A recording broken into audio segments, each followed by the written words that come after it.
હમ હોસ્પિટલની એક લાંબી સફેદ અને એકદમ શાંત કોરિડોર અને ત્યાં એક માતા ઊભી છે. એણે હમણાં જ થોડી મિનિટો પહેલા પોતાના યુવાન દીકરાને એક રોડ અકસ્માતમાં ગુમાવ્યો છે. બહુ જ દુઃખદ અને કંપાવી મૂકે એવું દૃશ્ય. હા, એકદમ. અને સૌથી મોટી વાત એ છે કે આ એક એવો અકસ્માત હતો જે બિલકુલ ટાળી શકાયો એવો હતો. કોઈ મોટી ભૂલ નહોતી. પણ એ સમયે એ ભયંકર આઘાતની સ્થિતિમાં એ માતાએ કાયદા વિશે કોઈ સવાલ ન કર્યો. એણે સામેવાળા ડ્રાઈવરની ભૂલ વિશે પણ કંઈ ન પૂછ્યું. એણે કોઈ વળતરની માંગણી ન કરી. એણે માત્ર એક જ સવાલ પૂછ્યો જે ત્યાં ઊભેલા દરેક વ્યક્તિના હૃદયને ચીરી ગયો. એણે કહ્યું કે હવે હું શું કરું? કાલે સવારે હું કોના માટે રસોઈ બનાવીશ? અરે બાપ રે! આ કોઈ સામાન્ય સવાલ નથી. આ માત્ર એક ભાવનાત્મક સવાલ પણ નથી. આ એક આખા અસ્તિત્વનો પાયો હચમચાવી દેતો પ્રશ્ન છે. બિલકુલ. અને એટલે જ આજની આપણી આ ઊંડાણપૂર્વકની ચર્ચા, એટલે કે આજના આ ડીપ ડાઇવમાં આપણે આ જ મુદ્દા પર વાત કરવાના છીએ. આપણા શ્રોતાઓનું સ્વાગત છે. આજે આપણે સૈયદ અબ્દુલ હકીમ લિખિત પુસ્તક હર ઘર સે એક સૈનિક ના માત્ર ચેપ્ટર 2 પર એક ઊંડી ચર્ચા કરવાના છીએ. હા, અને આજની આ ચર્ચામાં આપણું મિશન બહુ સ્પષ્ટ છે. આપણે એ સમજવું છે કે રસ્તા પર મુસાફરી કરતો કોઈ પણ વ્યક્તિ માત્ર એક વાહન નથી ચલાવતો. એ પોતાની સાથે એક આખું ઘર, એક પરિવારની અપેક્ષાઓ અને કેટલીય વણકહી જવાબદારીઓ લઈને ચાલે છે. ખરું ને? એકદમ સાચું. આપણે હંમેશા રોડ સેફટીને, ટ્રાફિક પોલીસના દંડ, કાયદાના દૃષ્ટિકોણ કે પછી ઇન્ફ્રાસ્ટ્રક્ચરની ખામીઓથી જોઈએ છીએ. એટલે હું એમ વિચારતી હતી કે આપણે હંમેશા ડરથી જ ગાડી ચલાવીએ છીએ. પોલીસ ઊભી છે એટલે હેલ્મેટ પહેરી લો. હા, બસ એ જ આપણો માઇન્ડસેટ છે. પણ આ પુસ્તકનો બીજો અધ્યાય આપણને રસ્તાને એકદમ અલગ લેન્સથી જોતા શીખવાડે છે. એક ઇમોશનલ લેન્સથી. અને મને લાગે છે કે આ બહુ જરૂરી છે, કારણ કે આ કોઈ સામાન્ય ટ્રાફિક નિયમોનું લિસ્ટ નથી. જરાય નહીં. આ પુસ્તકનો આ ચોક્કસ વિભાગ એક બહુ જ રસપ્રદ કોન્સેપ્ટથી શરૂ થાય છે, જેને લેખક the invisible thread and quiet calculation કહે છે. એટલે કે અદૃશ્ય દોરો અને શાંત ગણતરી. આ શબ્દો જ બહુ પાવરફુલ છે. હા, જ્યારે કોઈ પણ માણસ સવારે તૈયાર થઈને કામ માટે પોતાના ઘરની બહાર પગ મૂકે છે, ત્યારે એને કદાચ ખ્યાલ પણ નથી હોતો કે એના ગયા પછી ઘરમાં એક પ્રકારની શાંત ગણતરી શરૂ થઈ જાય છે. અને આ ગણતરી આંકડાઓની કે પૈસાની નથી હોતી. બિલકુલ નહીં. આ ગણતરી હોય છે સમયની, અપેક્ષાઓની. જુઓ, સાંજ પડે એટલે ગરમ જમવાની પ્લેટ તૈયાર રાખવી, વાગ્યા કેટલાય જોવા ઘડિયાળ સામે વારંવાર જોવું. હા, અને કોઈ મેસેજ આવ્યો છે કે કેમ તે જોવા ફોનની સ્ક્રીન ચેક કરવી. સાવ સાચી વાત. અને આખરે દરવાજા પર પરિચિત પગરખાના અવાજની રાહ જોવી. આખી સાંજની આ દિનચર્યા માત્ર એક અતૂટ વિશ્વાસ પર ટકેલી હોય છે. એ વિશ્વાસ કે જે વ્યક્તિ સવારે ઘરની બહાર ગયો છે તે સાંજે એવો જ જીવંત અને સુરક્ષિત પાછો ફરશે. હા, બસ એ જ વિશ્વાસ. આ આખી પરિસ્થિતિને જો આપણે કોઈ રોજિંદા ઉદાહરણથી સમજીએ તો હું એક એનાલોજી આપવા માંગીશ. આ આખી વાત એક વિશાળ નાટક કે પ્લે જેવી છે. રસપ્રદ છે. કેવી રીતે? જુઓ, આપણે જ્યારે રસ્તા પર ડ્રાઈવ કરતા હોઈએ છીએ ત્યારે આપણને માત્ર સ્ટેજ પરના એક્ટર જ દેખાય છે. એટલે કે રસ્તા પર ચાલતા અન્ય વાહનો અને ડ્રાઈવરો. બરાબર. બીજું કોઈ આપણને દેખાતું નથી. હા. પણ એ સ્ટેજના ભવ્ય પડદા પાછળ એક આખો ક્રૂ કામ કરી રહ્યો છે. એ દરેક ડ્રાઈવરનો પરિવાર જે આપણને દેખાતો નથી. એ અદૃશ્ય પરિવાર એ આખા નાટકની સફળતા માટે જવાબદાર છે. અને એમનો જીવ એ વાત પર ટકેલો છે કે આ એક્ટર પોતાનો રોલ પૂરો કરીને રાત્રે પાછો ફરે. એકદમ. પણ પ્રોબ્લેમ એ છે કે રસ્તાને આ નાટક સાથે કોઈ જ લેવા દેવા નથી. હા, રસ્તો આ ઇમોશન્સને સમજતો જ નથી. રસ્તો અને ભૌતિક વિજ્ઞાનના નિયમો માનવીય લાગણીઓ પ્રત્યે સંપૂર્ણપણે ઉદાસીન છે. એટલે તમે કહેવા માંગો છો કે ફિઝિક્સને કોઈ લાગણી નથી હોતી? બિલકુલ. રસ્તાને, ડામરને કે કોન્ક્રીટને એ વાતથી કોઈ જ ફરક નથી પડતો કે આ કારમાં બેઠેલો વ્યક્તિ કોઈના ઘરનો એકમાત્ર કમાઉ સભ્ય છે. કે પછી કોઈ નવજાત શિશુનો પિતા છે. હા, અથવા કોઈની એકમાત્ર દીકરી છે. રસ્તો માત્ર ગતિ, માસ અને મૂવમેન્ટને જુએ છે. જ્યારે બે વાહનો ટકરાય છે ત્યારે ત્યાં કોઈ ઇમોશનલ કેલ્ક્યુલેશન નથી થતું. ત્યાં માત્ર સ્પીડ અને ફોર્સ કામ કરે છે. હા, ત્યાં માત્ર કિનેટિક એનર્જી ટ્રાન્સફર થાય છે. અને આ જ ઉદાસીનતા સૌથી ખતરનાક છે. ભૌતિક વિજ્ઞાન કોઈ ભેદભાવ નથી રાખતું. આનો સીધો અર્થ એ થાય કે જ્યારે કોઈ પણ વ્યક્તિ ડ્રાઇવિંગ સીટ પર બેસે છે ત્યારે એનું જીવન અને એનું ભાગ્ય એવા અજાણ્યા લોકોના હાથમાં અને એમના નિર્ણયો પર નિર્ભર થઈ જાય છે. એવા લોકો જેઓ એની વ્યક્તિગત વાર્તા વિશે કશું જ જાણતા નથી. બરાબર. પુસ્તકમાં આપેલા કેટલાક ઉદાહરણો મગજમાં એકદમ ફિટ થઈ જાય એવા છે. જેમ કે પેલો ઓટો રિક્ષા ડ્રાઈવરવાળો કિસ્સો. હા, એ બહુ સરસ રીતે સમજાવે છે. ધારો કે એક ઓટો રિક્ષા ડ્રાઈવર છે જે વહેલી પરોઢિએ પોતાના દિવસની શરૂઆત કરે છે. પાછળથી આવતી કોઈ સ્પીડિંગ કાર માટે એ માત્ર એક ધીમું ચાલતું ઓબ્સ્ટેકલ છે. એક નડતરરૂપ વાહન. હા, પણ એ રિક્ષા ડ્રાઈવરના મગજમાં એના બીમાર બાળકની દવાના પૈસાનું ટેન્શન ચાલી રહ્યું છે. આવતા અઠવાડિયે ચૂકવવાના ઘરના ભાડાની ચિંતા છે. રસ્તો તેના માટે કોઈ રેસ ટ્રેક નથી. ના, બિલકુલ નહીં. એના માટે પોતાના પરિવારને જીવંત રાખવાનું એક માધ્યમ છે. આ જ શ્રેણીમાં બીજું ઉદાહરણ પણ પુસ્તકમાં છે. એક યુવાન છોકરીનું જે સાયકલ પર કોલેજ જઈ રહી છે. હા, એ સ્ટોરી પણ બહુ ટચિંગ છે. તે પોતાના આખા પરિવારમાં અને કદાચ એની આખી પેઢીમાં યુનિવર્સિટી ડિગ્રી મેળવનાર પ્રથમ વ્યક્તિ છે. ઓહ, એટલે એની પાછળ આખા ઘરની આશાઓ છે. એકદમ. તેની માતા રોજ સવારે દરવાજે ઊભી રહીને એના માટે મૂંગી પ્રાર્થના કરે છે. પણ જ્યારે કોઈ પાછળથી આવતો હેવી ટ્રક ડ્રાઈવર તેને કટ મારીને ઓવરટેક કરે છે, ત્યારે ડ્રાઈવર આ આશાઓના બોજ વિશે કંઈ જ જાણતો નથી હોતો. હા, એ માતાની પ્રાર્થનાઓ વિશે એને ક્યાંથી ખબર હોય? સાયકલ પર જતી એ છોકરી એના માટે માત્ર ટ્રાફિકનો એક હિસ્સો છે, જેને સ્કીપ કરીને આગળ નીકળવાનું છે. એટલે આ એક એવું વાતાવરણ છે જ્યાં લાખો અદૃશ્ય વાર્તાઓ એકસાથે એક જ રસ્તા પર ગતિ કરી રહી છે. પણ કોઈ એકબીજાની વાર્તા જાણતું નથી. અહીં મારે એક બહુ પ્રેક્ટિકલ પ્રશ્ન પૂછવો છે અને કદાચ મારે થોડું પુશબેક પણ આપવું છે.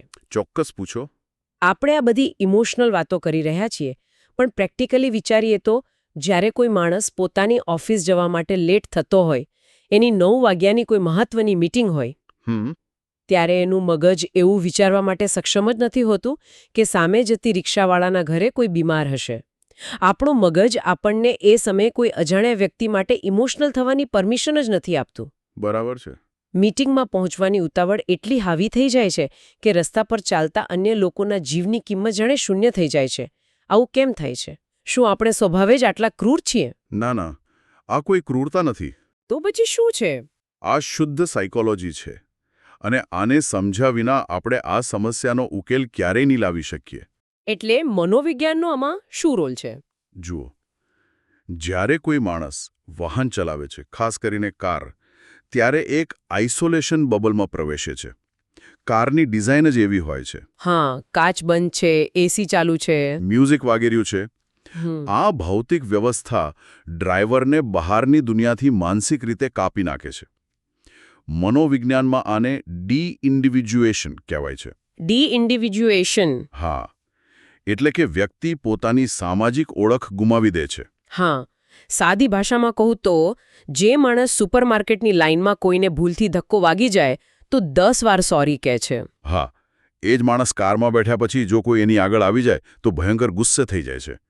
મેં આ ઘણીવાર નોટિસ કર્યું છે. બિલકુલ, કારણ કે એ બબલમાં એને સામેવાળો માણસ નથી દેખાતો, માત્ર એક લોખંડનું મશીન દેખાય છે જે એનો રસ્તો રોકી રહ્યો છે. અરે વાહ, આ પર્સ્પેક્ટિવ બહુ જ નવો છે. સ્પીડ અને સ્ટ્રેસ ભેગા થાય એટલે મગજ ટનલ વિઝનમાં જતું રહે છે. એનું ફોકસ માત્ર પોતાની મંજિલ પર હોય છે. એટલે આપણે એક જ ભૌતિક જગ્યા શેર કરીએ છીએ, પણ સહાનુભૂતિ શૂન્ય થઈ જાય છે. બરાબર. અને આ સામાજિક અંધાપાને કારણે જ આપણે એવી ગતિમાં જોખમ લઈએ છીએ જ્યાં આપણી ભૂલની કિંમત કોઈ બીજા પરિવારે ચૂકવવી પડે છે. આ ટનલ વિઝનવાળી વાત બહુ જ સચોટ છે. અને જ્યારે આ ડી-ઇન્ડિવિજ્યુએશન અને બેદરકારી ભેગા થાય છે ત્યારે એના પરિણામો કેટલા હૃદયદ્રાવક હોઈ શકે છે. બહુ જ ખરાબ પરિણામો આવી શકે છે. એ સમજાવવા માટે આ ચેપ્ટરમાં પેલી સિંગલ મધરની વાર્તા આવે છે. આ વાર્તા ખરેખર અંદરથી હલાવી દે તેવી છે. હા, એકદમ. એક ડોમેસ્ટિક વર્કર, એટલે કે ઘરોમાં કામ કરતી એક માતા જેણે પોતાના જીવનની બધી જ કમાણી, રાત દિવસની મજૂરી અને પોતાની નાની નાની બચતો પોતાના દીકરાના ભવિષ્ય માટે લગાવી દીધી હતી. એનો ઉદ્દેશ્ય એક જ હતો કે દીકરો ભણી ગણીને સેટલ થાય. હા, પણ એક સામાન્ય બપોરે એ દીકરાએ કોઈ કામ માટે પોતાના મિત્રની બાઇક લીધી. અને અહીં જ પેલું ઇલ્યુઝન ઓફ કંટ્રોલ એટલે કે નિયંત્રણનો ભ્રમ કામ કરે છે. બિલકુલ. રસ્તો એકદમ જાણીતો હતો, અંતર બહુ ઓછું હતું, માત્ર 2 ગલી છોડીને જવાનું હતું. હા, એટલે છોકરાને એવું જ લાગે કે આમાં શું થાય. હા, એના મગજમાં એવું જ આવ્યું કે આટલા નજીક જવામાં હેલ્મેટની શું જરૂર છે? હું તો રોજ અહીંથી નીકળું છું, મને બધું જ ખબર છે. પણ એ જ સૌથી મોટી ભૂલ હતી. હા, એણે હેલ્મેટ ન પહેર્યું અને એ નાનકડા જાણીતા રસ્તા પર થયેલા એક અકસ્માતમાં એણે જીવ ગુમાવ્યો.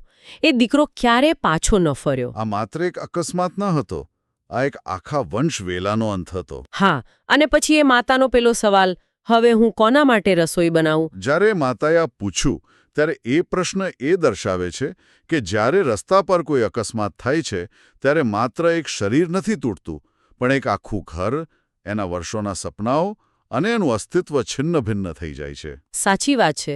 રસ્તા પરની એ એક ક્ષણની બેદરકારી ઘરની અંદરના અર્થને કાયમ માટે બદલી નાખે છે. ઘરની દિવાલો એ જ રહે છે, પણ એ ઘર હવે ઘર નથી રહેતું. આ આખી ઘટનાને જો આપણે ટાઈમ અને ઇન્વેસ્ટમેન્ટના સ્કેલ પર મૂકીએ તો આંકડાઓ ભયાનક લાગે છે. હું વિચારતી હતી કે એક માતા પોતાના બાળકને દુનિયામાં લાવવા માટે 9 મહિના સુધી પોતાના શરીરમાં અકલ્પનીય ફેરફારો સહન કરે છે. હા, અને પીડા પણ. પીડા સહન કરે છે. એ પછી 20-22 વર્ષ સુધી એના ઉછેર માટે પોતાના અગણિત સપનાઓનું બલિદાન આપે છે. એની પાછળ એક આખી જિંદગીનું ઇમોશનલ અને ફિઝિકલ ઇન્વેસ્ટમેન્ટ છે. હા, એ કોઈ નાની વાત નથી. અને આ બધી જ તપસ્યા, આ બધી જ મહેનતની સામે પલ્લામાં શું છે? હેલ્મેટ પહેરવામાં લાગતી માત્ર 2 મિનિટ. માત્ર 2 મિનિટ. આ 2 મિનિટની આળસ પેલા 9 મહિનાના બલિદાન અને આખી જિંદગીની મહેનત પર ભારે પડી જાય છે. આ વિચાર જ મને હચમચાવી નાખે છે. આ કોન્ટ્રાસ્ટ ખરેખર આંચકો આપે એવો છે. અને અહીંયા સમજવું જરૂરી છે કે બેદરકારી કોઈ સામાજિક દરજ્જો નથી જોતી. એટલે શું? જુઓ, લોકો ઘણીવાર એવા ભ્રમમાં રહે છે કે અકસ્માતો તો માત્ર અમુક ચોક્કસ વર્ગના લોકો સાથે જ થાય. અથવા જેઓ બહુ ખરાબ ડ્રાઇવિંગ કરે છે તેમની સાથે જ થાય. હા, પણ સ્ત્રોતમાં એક બહુ જ સ્પષ્ટ નોંધ છે કે આ નુકસાન કોઈ આર્થિક કે સામાજિક ભેદભાવ નથી રાખતું.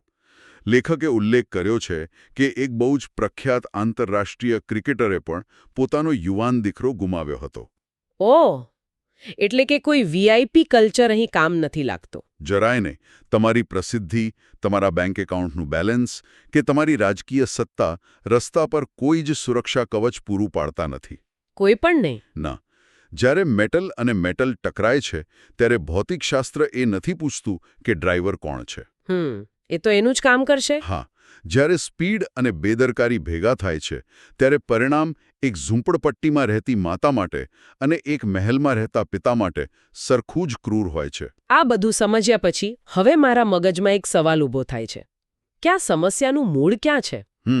બહુ અગત્યનો સવાલ. આપણે આ બેદરકારી, આ મને કંઈ નહીં થાય વાળો એટીટ્યુડ શીખીએ છે ક્યાંથી? હા, આ પુસ્તક આનો બહુ જ ડીપ અને સાયકોલોજીકલ જવાબ આપે છે. અને એ જવાબ ટ્રાફિક સિગ્નલ પર નહીં, પણ આપણી પોતાની ગાડીની પાછળની સીટ પર પડેલો છે. હા, જેને ચેપ્ટરમાં the silent observers in the back seat કહ્યું છે. બરાબર. આપણે સામાન્ય રીતે એવું માનીએ છીએ કે ડ્રાઇવિંગ તો જ્યારે 18 વર્ષના થઈએ ત્યારે લાયસન્સ લેતી વખતે આરટીઓના ક્લાસમાં શીખાય છે. એ સૌથી મોટી ગેરસમજ છે આપણી. તો ક્યાં શીખાય છે? જો બાળકો જ્યારે પાછળની સીટ પર બેઠા હોય છે ત્યારે તેઓ માત્ર મુસાફરી નથી કરી રહ્યા હોતા.